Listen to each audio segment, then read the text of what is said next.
ಭಾರತೀಯ ರೆಸ್ಟೋರೆಂಟ್ನಲ್ಲಿ ಅವಾಚ್ಯ ವರ್ತನೆ, ಮಕ್ಕಳನ್ನು ನಿಯಂತ್ರಿಸಲು ಹೇಳಿದ್ದಕ್ಕೆ ಸಿಬ್ಬಂದಿಗೆ ಬೆದರಿಕೆ ಹಾಕಿದ ಕುಟುಂಬ.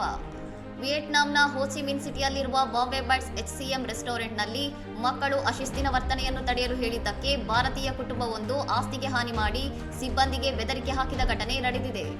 ರೆಸ್ಟೋರೆಂಟ್ನಲ್ಲಿ ಮಕ್ಕಳು ಟಿಶ್ಯೂ ಪೇಪರ್ ಎಸೆಯುವುದನ್ನು ನಿಲ್ಲಿಸುವಂತೆ ಸಿಬ್ಬಂದಿ ವಿನಂತಿಸಿದಾಗ ಪೋಷಕರು ಅದನ್ನು ಗಂಭೀರವಾಗಿ ಪರಿಗಣಿಸದೆ ಸಿಬ್ಬಂದಿಯೊಂದಿಗೆ ತೀವ್ರ ವಾಗ್ವಾದಕ್ಕಿಳಿದಿದ್ದಾರೆ ಎಂದು ರೆಸ್ಟೋರೆಂಟ್ ಮಾಲೀಕ ಐಶ್ವರ್ಯ ಖನ್ನಾ ಸಿಂಗ್ ಆರೋಪಿಸಿದ್ದಾರೆ. ತಾವು ಪ್ರಭಾವಿಗಳು ಎಂದು ಹೇಳಿಕೊಂಡ ಕುಟುಂಬವು ಸಿಬ್ಬಂದಿಯನ್ನು ನಿಂದಿಸಿದ್ದಲ್ಲದೆ ರೆಸ್ಟೋರೆಂಟ್ ಆಸ್ತಿಗೂ ಹಾನಿ ಮಾಡಿದೆ ಎಂದು ಇನ್ಸ್ಟಾಗ್ರಾಂ ಪೋಸ್ಟ್ ಮೂಲಕ ಮಾಹಿತಿ ಹಂಚಿಕೊಳ್ಳಲಾಗಿದೆ. ರೆಸ್ಟೋರೆಂಟ್ ಮಾಲೀಕರು ರೆಸ್ಟೋರೆಂಟ್ ಆಟದ ಮೈದಾನವಲ್ಲ, ಸಾರ್ವಜನಿಕ ಸ್ಥಳಗಳಲ್ಲಿ ಮಕ್ಕಳನ್ನು ನಿಯಂತ್ರಿಸುವುದು ಮತ್ತು ಸಭ್ಯತೆಯಿಂದ ವರ್ತಿಸುವುದು ಪೋಷಕರ ಜವಾಬ್ದಾರಿ ಎಂದು ಘಟನೆಯನ್ನು ಖಂಡಿಸಿದ್ದಾರೆ. ಈ ಪ್ರಕರಣದ ಸಿಸಿಟಿವಿ ದೃಶ್ಯಾವಳಿಗಳನ್ನು ಆಡಳಿತ ಮಂಡಳಿ ಭದ್ರಪಡಿಸಿದ್ದು, ಸಾಮಾಜಿಕ ಮಾಧ್ಯಮಗಳಲ್ಲಿ ಈ ವಿಚಾರ ದೊಡ್ಡ ಚರ್ಚೆಗೆ ಗ್ರಾಸವಾಗಿದೆ.